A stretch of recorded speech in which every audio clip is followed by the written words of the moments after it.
Intelligent. Doctor صاحب تقلید کے تعلق سے کیا فرمائیں گے آپ؟ تو تقلید کے معنی کیا امپورٹنٹ ہے واپس سے. کیوں میں کہتا ہوں تقلید لوگ کہتے ہیں کہ آنکھ بند کر کے ماننا, جیسے تقلید کہتے ہیں, یہ تو ایک عام ڈیفینیشن ہے.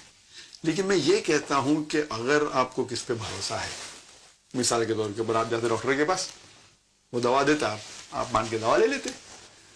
تو ایک چیز ہے کہ تقلید کے معنی آنکھ بند, ایکچوئل تقلید عربی لفظ سے آتا ہے کہ مثال کے طور کے اوپر آپ اگر کوئی جانور کو کوئی رسی دے کے کھینچتے, وہ قلادہ اس سے آتا ہے. لیکن عام معنی ہے کہ آنکھ بند کر کر ماننا.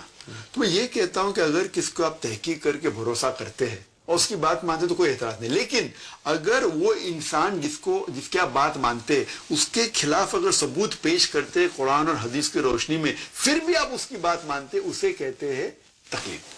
صحیح طریقے سے مطلب ایک آدمی کو آپ جانتے ہیں اسکالر ہے, اس نے فتوا دیا, آپ نے اس کی بات مان لی, ٹھیک ہے, آپ تو عام آدمی ہیں, تو آپ قرآن میں جو لکھ رہا ہے فصل والے ذکری ان کو تعلمون, اس سے پوچھے سے علم, آپ نے پوچھا, آپ نے بات مان لیا, اسے تقلید نہیں کہیں گے. لیکن دوسرا شخص آ کے کہتا ہے کہ جو عالم کے پاس آپ گئے اس کا فتوا قرآن و حدیث کے خلاف ہے, پھر بھی آپ بول نہیں وہ بڑا عالم ہے, میں اس کی بات مانوں گا. حوالہ ملنے کے بعد, ثبوت ملنے کے بعد, قرآن اور حدیث کی روشنی میں پھر بھی آپ اس عالم کی بات مانیں, اسے کہتے ہیں تقلید. ٹھیک ہے, صحیح معنی میں. ٹھیک تو یہ کرنا میرے حساب سے غلط ہے. اچھا, اس وقت پورا عالم اسلام کی اکثریت وہ مقلدانہ ذہنیت کے ساتھ رواں دواں ہے. آپ یہ فرمائیے کہ اس مقلدانہ ذہنیت نے دین کو فائدہ پہنچایا ہے یا نقصان؟ نقصان پہنچایا میرے حساب سے. نقصان پہنچایا, زیادہ نقصان پہنچایا. اچھا. اور جتنے بھی آپ اگر تقلید, جتنے بھی ائمہ آئے, چاہے اب امام ابو حنیفہ, امام ملک, امام شافعی, امام مالک, احمد, چاروں ائمہ میں اللہ بھی پیس دم آل رحیم اللہ, چاروں نے کہا کہ آپ کو کوئی بھی میرا فتویٰ ملتا ہے جو قرآن اور حدیث کے خلاف ہے, میرے فتوے کو چھوڑ دو. یہ لوگ, ہم ان کی عزت کرتے ہیں, بڑے ائمہ تھے, وہ ویری نالجبل, لیکن ہمیں جاننا چاہیے کہ جب وہ آئے اس ٹائم حدیث کلیکشن کا دور شروع ہوا تھا, تو جتنے بھی معلومات ان کے پاس تھی اس بیس پہ فتویٰ دیا. وہ جانتے تھے کہ ان کے پاس ساری معلومات نہیں تھی, جو بھی معلومات تھی اس بیس پہ فتویٰ دیا انہوں نے. اسی لیے انہوں نے کہا کہ آپ کو کوئی بھی میرا فتویٰ ملے جو قرآن اور حدیث کے خلاف ہے, فتوے کو چھوڑ دو.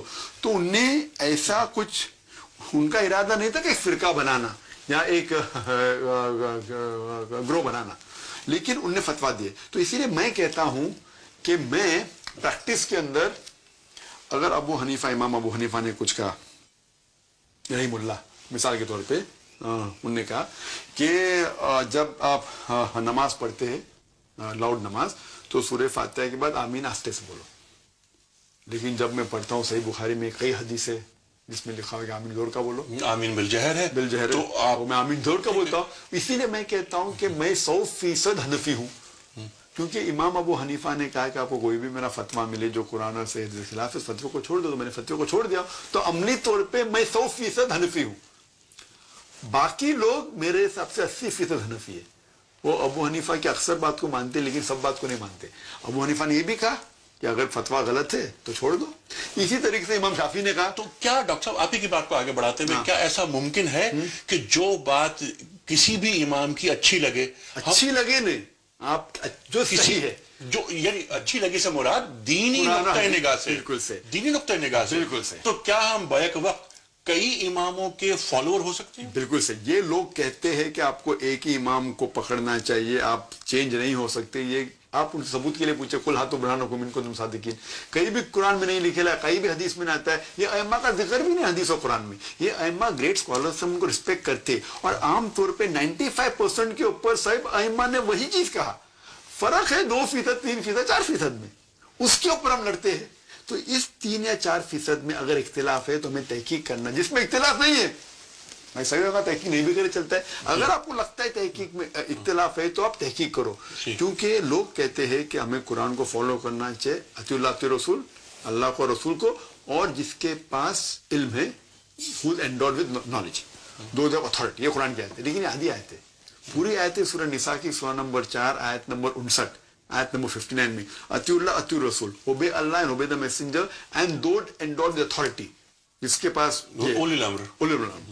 لیکن وہ ختم نہیں ہوتا ہے. اس کے بعد آتا ہے if these people differ, اگر ان میں اختلاف ہے تو قرآن پھر کی آپ جانب. اللہ اور رسول کے پاس جاؤ. جی. تو میں کہتا ہوں کہ جہاں اختلاف نے مان لیا بات, ہم تحقیق نہیں بھی کرے چلیں گا, ہم تو عام آدمی, لیکن جہاں اختلاف لگتا ہے آمین زور کا بولنا نہیں بولنا چاہتے, تحقیق کرو. اور تحقیق کرنے کے بعد ہم کوئی نئی چیز کو نہیں فالو کر رہے. چاروں مذہب یہ مانتے کہ قرآن مجید کے بعد سب سے اول حدیث آتی ہے صحیح بخاری کی. جی. تو اب جب کہتے ہیں صحیح بخاری قرآن کے بعد ہے, جب صحیح بخاری میں کئی حدیث ہے جس میں لکھا ہوا ہے کہ آمین زور کا بولتے, کیوں زور کا بولتے.